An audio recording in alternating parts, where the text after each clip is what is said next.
Bonjour, bien-aimés dans le Seigneur. Bienvenue sur la chaîne chrétienne Procès Mondial, une chaîne vouée à l'évangélisation, à l'enseignement, à la propagation de la bonne nouvelle de notre Seigneur Jésus-Christ. Bienvenue sur l'émission Yeshurun où nous retraçons les 12 tribus d'Israël qui ont signé l'alliance au mont Sinaï.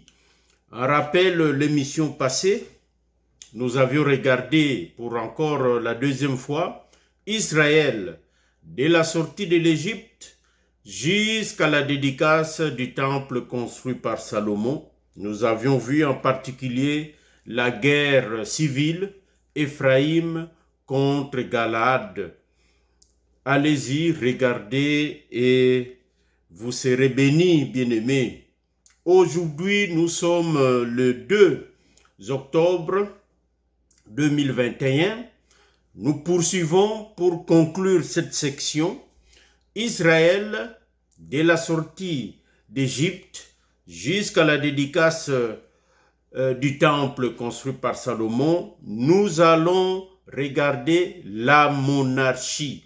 Oui, nous allons parler politique, mais pas de la manière que vous connaissez, bien-aimés. Mais avant tout, remettons cette émission entre les mains de notre Seigneur Jésus-Christ. Dieu Tout-Puissant, Dieu de gloire, notre Père qui est dans les cieux élevés, ô Père éternel, sois sanctifié, sois glorifié, sois honoré car tu le mérites, Papa. Tu es le véritable créateur du monde visible et du monde invisible. Tu es le véritable Dieu. C'est toi qui programmes tout depuis l'éternité et qui contrôle toutes choses, Seigneur. Tu nous permets aujourd'hui de nous réunir pour faire cette émission, Seigneur, où nous allons parler de toi, une facette de tes attributs, Seigneur, la royauté. Une facette de tes attributs riches et comme exemple pour l'Église dans les temps à venir. Seigneur, que ton esprit puisse nous conduire, que ton esprit puisse nous encadrer et que l'homme s'efface et que toi tu prennes toute la place, Seigneur. Bénis nos bien-aimés qui vont nous suivre. Bénis-les, Seigneur, dans leur famille et dans leurs activités, Seigneur. Que ta parole reste gravée dans leur cœur, dans leur âme et dans leur esprit, Seigneur. Que l'amour qu'ils ont pour toi puisse grandir encore davantage, Seigneur. Le respect de ta parole, le respect de tes commandements, Seigneur. L'horreur du péché, Seigneur. L'horreur du mal, Seigneur, puisse quitter tous nos bien-aimés et tous nos frères et sœurs. Oh, gloire à toi, Papa. Sois béni.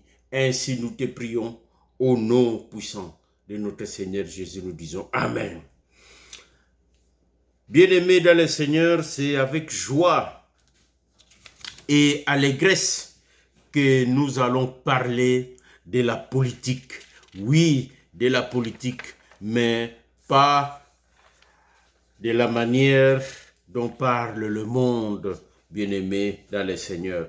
Un rappel pour ceux qui ne nous suivent pas ou pour la première fois, notre texte de base, c'est dans Deutéronome chapitre 4, du verset 25 au verset 32. Deutéronome chapitre 4, du verset 25 au verset 32, bien-aimé. La monarchie en Israël. Bien-aimé, tout pouvoir vient de Dieu, nous dit Romains chapitre 13, du 1er au 7e verset. Il y a d'autres passages, Pierre aussi nous parle. Nous devons nous soumettre aux autorités politiques établies par Dieu. Oui, et nous devons prier pour nos dirigeants, qu'ils soient bons selon le Seigneur ou pas. bien-aimés dans le Seigneur. Dans les Écritures, le pouvoir politique a 3 branches. Oui, dans les Écritures, le pouvoir politique a 3 branches. Il y a le législatif, il y a l'exécutif et il y a le pouvoir judiciaire. Dans le jardin d'Éden, nous voyons le roi des rois, le véritable homme d'État, lui-même, notre Seigneur, exercer les 3 pouvoirs avant, évidemment, d'investir Adam. Dans le jardin d'Éden, Genèse chapitre 1er, 2e et 3e, nous voyons Dieu légiférer, donc faire des lois, le pouvoir législatif. Nous voyons notre Seigneur exécuter des tâches, des responsabilités, donc le pouvoir exécutif. Et nous voyons le Seigneur passer des jugements au chapitre 3 contre Adam, contre Ève et contre l'ennemi de tous les jours, Satan. Donc, il a jugé, c'est le pouvoir judiciaire. Bien-aimé dans le Seigneur. Donc, les 3 pouvoirs ici sont exercés par notre Seigneur dans les jardins. Ça, c'est la monarchie, c'est la théocratie. Mais il peut aussi déléguer une partie ou la totalité de ses pouvoirs à un homme physique, bien-aimé. C'est la théocratie indirecte, en quelque sorte. Nous dirons, c'est la monarchie toujours, bien-aimé. C'est le cas. Adam a été investi pour représenter notre Seigneur. Nous avons vu, ça c'est sur toute la terre. Le bien-aimé Adam, le bien-aimé Noé a reçu le pouvoir de régner sur terre pour représenter notre Seigneur. Après le déluge, sur toute la terre, bien-aimé. Nous avons aussi vu le cas de Moïse, Josué, sur Israël. Bref, Dieu peut exercer directement les 3 pouvoirs ou il peut déléguer à un homme sur terre bien-aimé. Bien-aimé dans le Seigneur, la monarchie à visage humain en Israël doit résoudre les problèmes politiques du moment. Quels sont les problèmes que nous avons vus en Israël après la sortie, après la mort de Josué? Manque de chef autoritaire qui contrôle tout, disons, qui fait la loi de la bonne manière. Il y a des guerres civiles, il y a des guerres d'agression, il y a le péché qui prend de l'ampleur, il y a la famine, le cas de Ruth, Naomi qui sort d'Israël pour aller dans le pays de Moab. C'est la famine, c'est cette période qu'on appelle la période des juges que tout cela se passe. Bref, c'est une période sombre, des problèmes politiques énormes et entre guillemets, le gouvernement des juges, c'est comme un peu, c'est le chaos. On ne va pas revenir, on en a vu, c'est le chaos. Quand Dieu intervient pour donner libérateur, mais après, le peuple retombe dans le péché. Bref, il faut changer le système politique, il faut changer le système de gouvernement, bien-aimé dans le Seigneur. C'est ça qui va arriver dans 1 Samuel chapitre 8. Lisez 1 Samuel chapitre 8 au complet.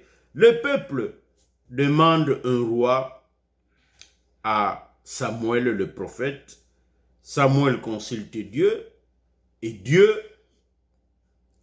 est d'accord. Bien sûr, il le regrette, c'est lui qui est rejeté. Mais bien aimé, tout ça, ce sont des langages. Dieu voulait instaurer la monarchie à visage humain en Israël. Il y a une raison, il veut montrer l'exemple pour le royaume à venir, bien-aimé. Quand vous lisez 1 Samuel chapitre 8, après analyse et synthèse de ce chapitre, Dieu donne quoi? Le programme politique que le futur roi va appliquer. En réalité, c'est ça qui ressort quand on fait une analyse et une synthèse du chapitre 8. 4 axes politiques vont se dégager de ces programmes. Ce qu'on appelle les droits du futur roi.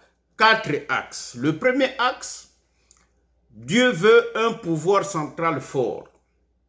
Vous verrez ça dans le verset 11, verset 17, verset 14 et même le verset 20. Un pouvoir central fort, donc un roi qui va régner, qui aura des honneurs, donc un roi puissant, qui doit avoir une armée puissante et qui doit avoir un gouvernement organisé. Donc, c'est un pouvoir central fort. Deuxième axe, Dieu veut que le roi contrôle un royaume, un territoire réunifié. Plus de tribus divisées par-ci par-là, un territoire contrôlé par le seul roi et non pas des petites confédérations, une confédération de petites tribus par-ci par-là qui tantôt se chicanent, se chamaillent entre elles. Non. Troisième axe que vous allez remarquer, c'est l'économie. Versets 12, 13, 14, 15, 16, Dieu va parler de l'économie. Quand Dieu parle de l'agriculture, que le roi va prendre vos biens, le roi va prendre vos fils et vos filles pour les amener faire l'agriculture. Donc, Dieu veut parler de l'économie. Donc, une économie forte, basée sur l'agriculture, l'élevage, sur les dîmes, c'est-à-dire les impôts, dans le contexte ici, oui, les impôts, un système fiscal organisé, la dîme du roi, c'est un impôt. Quatrième axe, Dieu va parler de l'état de droit. Au verset 20, il y a d'autres versets, regardez bien, le roi doit, en réalité c'est le peuple qui parle, que nous voulons un roi qui va nous juger et qui va aller en guerre. On va en guerre contre quoi? C'est lorsque la paix est menacée. Jugement pourquoi? Lorsqu'il y a des injustices. Donc le roi doit être juge, il doit être guerrier, bref, c'est l'état de droit. On veut instaurer une justice équitable, une paix, donc un roi fort qui va aller gagner les victoires militaires, va apporter la paix et la sécurité et le bien-être pour ses concitoyens. Bien-aimés dans le Seigneur, avec un tel programme, le Seigneur veut faire d'Israël une puissance mondiale du moment. Pour y arriver, il faut ajouter, il faut additionner les critères prophétisés par Moïse. Oui, Moïse avait prophétisé sur la demande d'un roi de la part du peuple. Nous trouvons ça dans Deutéronome chapitre 17, verset 14 au verset 20. Deutéronome chapitre 17, verset 14 à 20. Voyez, lisez, vous allez comprendre que ce sont les critères que le roi, le futur roi doit remplir. Les critères spirituels. Certains diront les critères moraux aujourd'hui en politique. Donc, que le futur roi doit être choisi par Dieu parmi le peuple d'Israélites. Donc, ça ne peut pas être un étranger. Pas de roi qui va vous faire retourner en Égypte, c'est-à-dire qui va faire reculer sur le plan spirituel le peuple, parce que retourner en Égypte veut dire faire un recul spirituel dans les cas ici. Le roi ne doit pas avoir un grand nombre de femmes. Vous verrez femmes au pluriel. Mais en réalité, ici, Dieu, pour nous, nous comprenons que Dieu veut seulement une femme pour le futur roi. Pourquoi nous disons cela? Parce que le Seigneur Jésus, dans Matthieu, chapitre 19, dit clairement que l'idée de Dieu, ce n'est pas d'avoir plusieurs femmes, c'est d'avoir une femme pour un homme et un homme pour une femme. Donc, nous pensons que ici, le roi qui viendra ne doit pas avoir un grand nombre de femmes. Ça veut dire quoi? 2, c'est déjà plusieurs. Donc, c'est une femme, bien aimée, notre compréhension à nous. Le roi ne doit pas être matérialiste. Ce n'est pas un roi qui aime l'argent, qui aime le luxe, etc., comme on voit aujourd'hui dans les classes politiques du monde entier. 5e critère, et je dirais le plus important de tout. Les rois doivent aller voir les sacrificateurs pour se faire une copie de la parole de Dieu à l'époque, une copie de la loi, et qu'il doit lire et qu'il doit appliquer dans sa vie.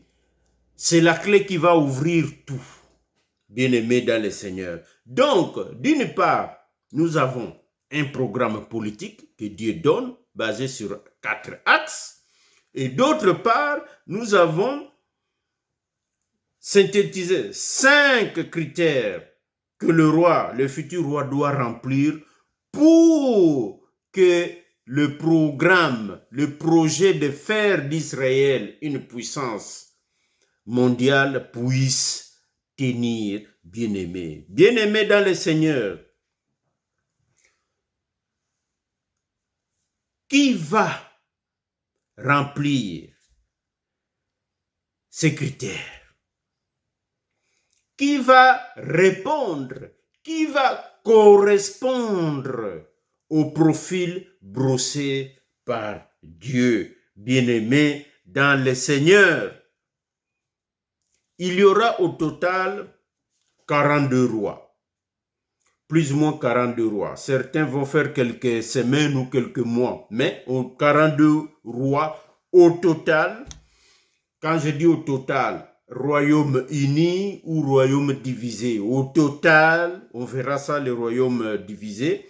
Au total, il y aura 42 rois, mais 2 vont se distinguer, bien-aimés. 2 vont sortir du lot. Un père et son fils, bien-aimé. Il s'agit de David, il s'agit de Salomon. Donc, nous allons nous asseoir sur ces 2 rois. Nous allons faire leur bilan politique, bien-aimés. Nous allons regarder à travers les Écritures qu'est-ce qu'ils ont fait pour sortir du lot parmi les 42 rois. Commençons par le père, le bien-aimé David. Alors, concernant le premier axe, vous vous rappelez, un pouvoir fort qui doit contrôler les choses, qui doit avoir un gouvernement stable, etc. 2 Samuel chapitre 7, verset 8 au verset 11. 2 Samuel chapitre 7, 8 à 11. Ajoutez à cela 1 Chronique, le chapitre 27. Bien-aimé dans le Seigneur, David a été choisi par Dieu lui-même. Et David a gagné des batailles militaires, vous connaissez l'histoire, pour le former, pour l'entraîner. David contre Goliath, David contre tel peuple, David contre ce... Bref, David devenu roi, il a été un roi fort. Il a représenté un pouvoir fort, un pouvoir bien organisé, un pouvoir vraiment qu'aucun Israélite n'a oublié, bien-aimé dans le Seigneur. Sur le deuxième axe, concernant les territoires, concernant le royaume. Évidemment, David va d'abord devenir roi de Juda seulement. Dans 2 Samuel chapitre 2 et le chapitre 5, roi de Juda d'abord. D'ailleurs, ça va rebondir, ça reviendra à ce royaume de Juda, on le verra plus tard. Mais après David, pendant 7 ans, roi de Juda, et après David va régner sur tout Israël bien-aimé. Le roi David va étendre son pouvoir sur tout Israël. Et à sa mort, David va laisser un royaume grand 5 fois que le royaume que lui a hérité de Saül, son prédécesseur bien-aimé. Quand nous disons il a agrandi 5 fois, c'est-à-dire que David a pris même la ville de Damas. David a contrôlé même jusqu'au bord du fleuve Euphrate. Bref, c'est Israël grand tel que pensé par notre Dieu bien-aimé. Et quand on regarde dans l'Atlas, la prise de pouvoir de David, les territoires qu'il contrôlait, et à sa mort, les territoires laissés à son fils, c'est pratiquement 5 fois, 4 à 5 fois que David a multiplié les territoires. Bref, nous voyons que sur le plan territorial, David a travaillé fort. David va prendre Jérusalem, bien-aimé.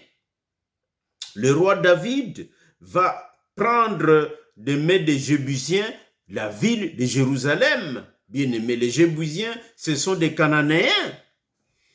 Et rappelez-vous que la prise de Jérusalem par David ressemble à la prise de Jérusalem par Nabuchodonosor, certains disent. La ville était aussi imprenable au temps de David. On disait que même les aveugles et le boiteux vont défendre la ville et David ne pourra pas gagner. Mais David a gagné. Il y a quelque chose à retenir ici. David va prendre Jérusalem, va faire de Jérusalem la capitale. Parce que Jérusalem a toujours été la capitale. Dieu a les yeux fixés sur cette terre. Dieu a les yeux fixés sur Jérusalem. Jérusalem, c'est le nombril de la terre tout entière, bien-aimée. Un jour, nous expliquerons toutes ces choses. Bref, David prend Jérusalem, fait de Jérusalem la capitale du grand royaume. Troisième axe, l'économie.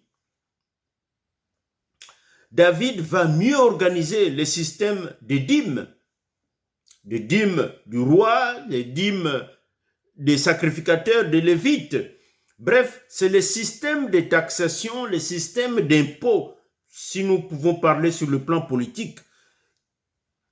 Tout ça va permettre à bien faire fonctionner les cultes à Jérusalem. Le fait de mettre Jérusalem capitale, David va ramener l'arche à Jérusalem.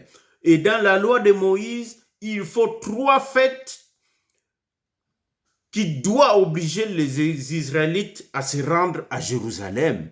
Le tourisme religieux, entre guillemets, aujourd'hui on parlerait du tourisme religieux. David va développer l'élevage, les mines, le bois, l'agriculture.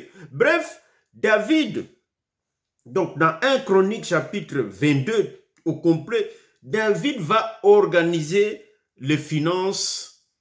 À l'époque, c'était marié. Les finances de l'État comprenaient aussi les finances du culte pour le sacrificateur. 4e axe, bien-aimé, l'état de droit. Dans le contexte de la parole de Dieu. David le prophète, ce n'est pas nous qui le disons, c'est bien-aimé Pierre qui le dit dans Actes chapitre 2 verset 29. David le prophète va instaurer le culte à Jérusalem et le peuple va être enseigné.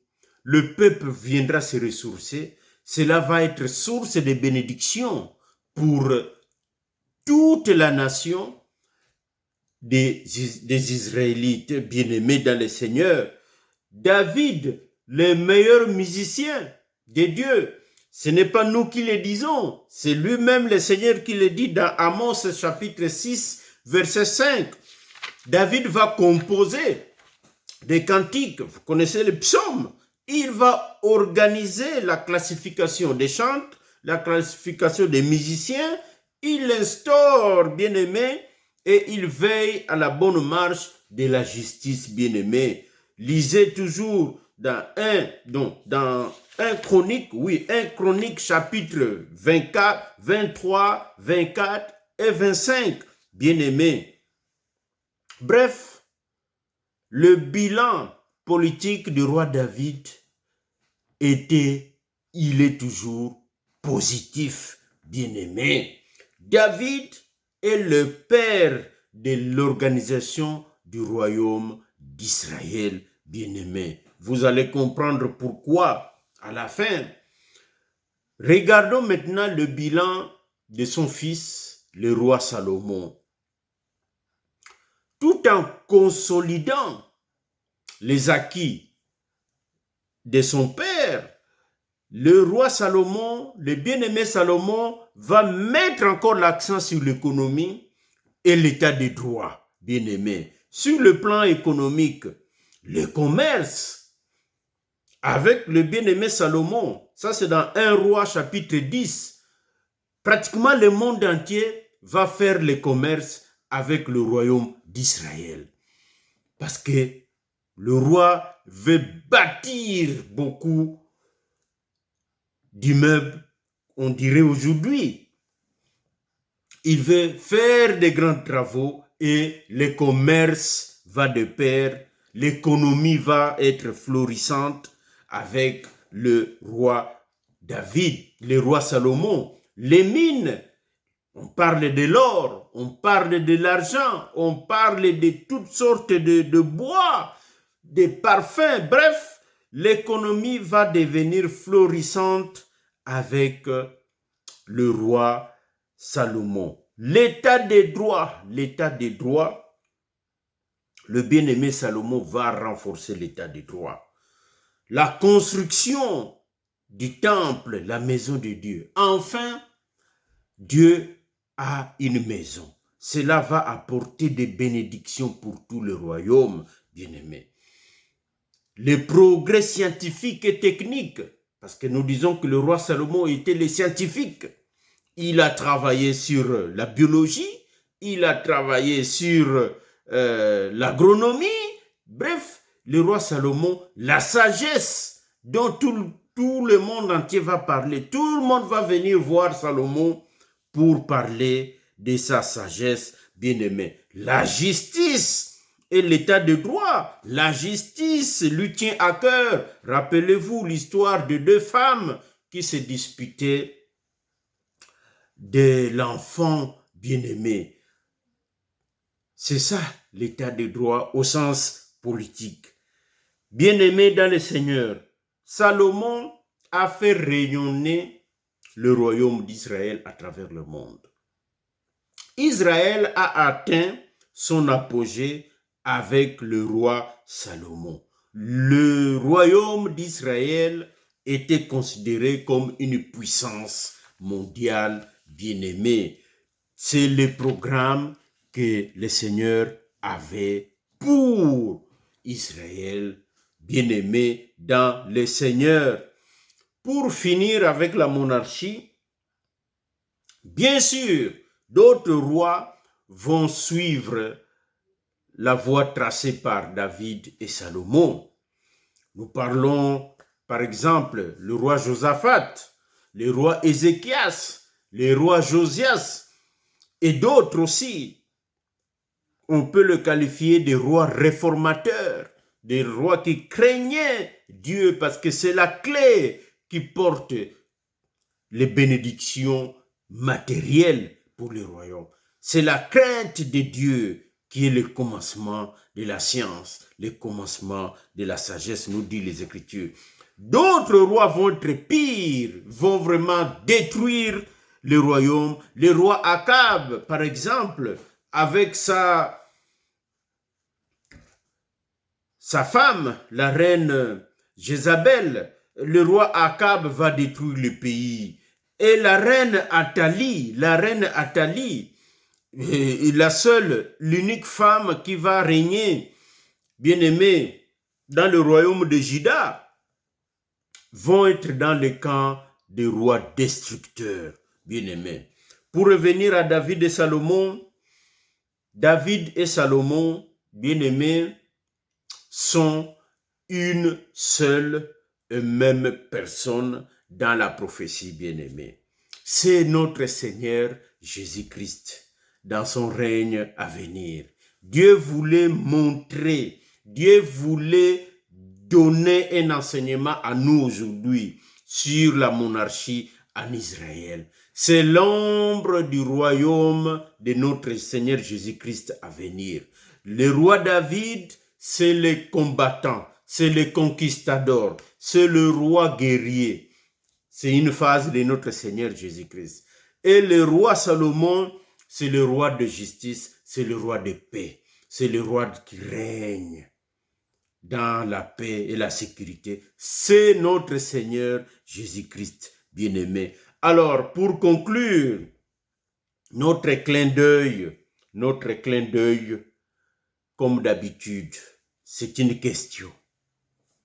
Est-il bon, bibliquement parlant, à un enfant de Dieu aujourd'hui de faire de la politique, devenir roi, devenir reine, devenir donc reine aux commandes quand je parle de reine ici, devenir président, présidente, ministre, député, sénateur, sénatrice, bref. C'est une question qui divise les enfants de Dieu et avec raison, c'est difficile de trancher. Nous ne pouvons pas trancher ici, mais nous disons non. Moi, personnellement, bien-aimé, et je conseille aussi à mes bien-aimés, non, un enfant de Dieu ne peut pas faire de la politique aujourd'hui. Pourquoi? L'accession au pouvoir d'abord.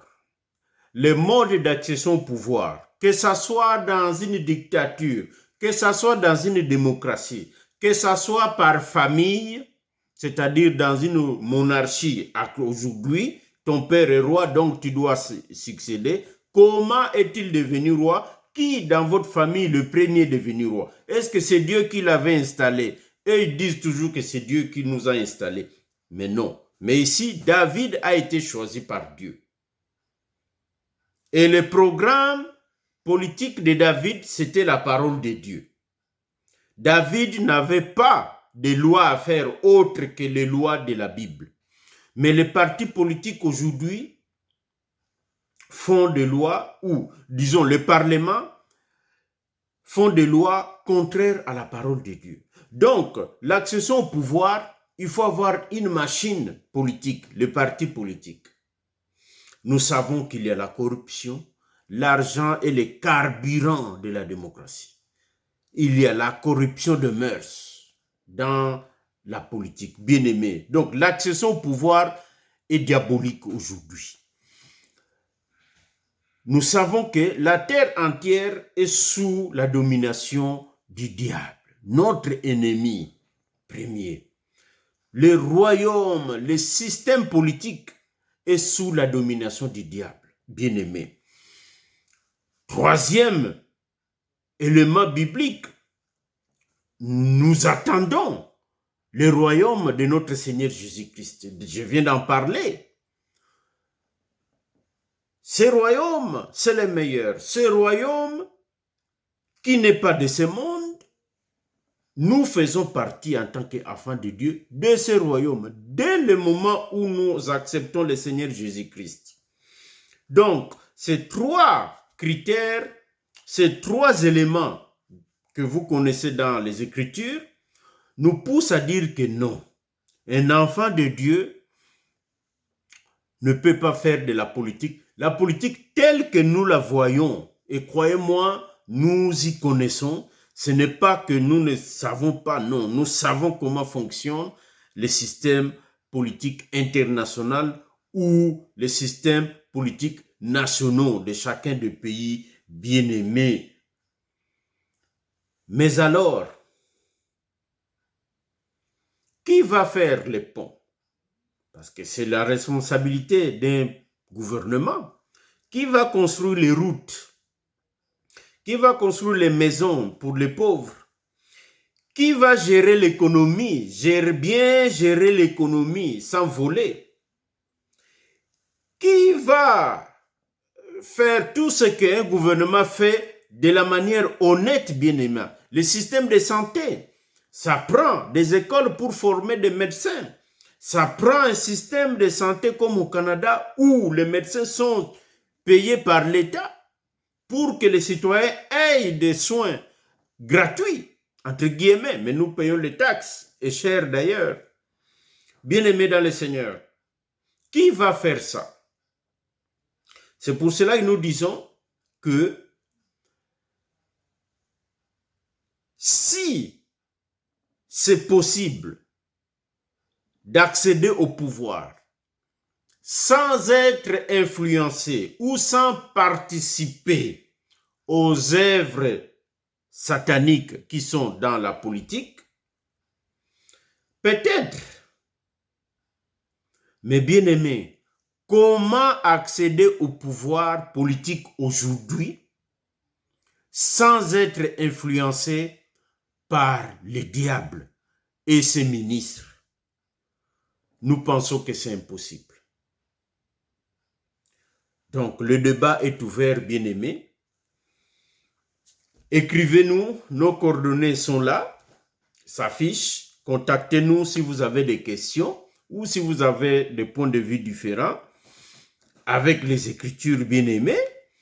Donc, la prochaine émission, nous fermons ce chapitre de l'Égypte, de la sortie d'Égypte jusqu'à la dédicace du temple. Nous allons travailler sur l'autre émission avec l'émission Le Juste où nous allons parler encore du mariage bien-aimé. Notre thème, notre enseignement, et ça sera les finances. Oh oui, que ça va chauffer, les finances. Bref, voilà bien-aimé, nous allons finir par un mot de prière. Éternel Dieu de gloire, Dieu Tout-Puissant, merci Papa pour tous tes bienfaits. Gloire te soit rendue, Père, que ta parole puisse nous guider, que ta parole puisse nous sanctifier davantage, Seigneur, pour être vraiment à ton image, tel que toi tu l'as dressé depuis la création du monde. Oh, gloire te soit rendue, Papa, que ta parole puisse aussi être propagée parmi nos bien-aimés, Seigneur. Que toute personne qui écoute cet enseignement, cette émission, Seigneur, puisse être bénie et sanctifiée, Seigneur. Que ta protection couvre nos bien-aimés. Que ta protection couvre ton serviteur, Seigneur, et sa famille. Gloire te soit rendue, Papa. Ainsi nous t'avons prié. Au nom de Jésus-Christ, nous disons Amen.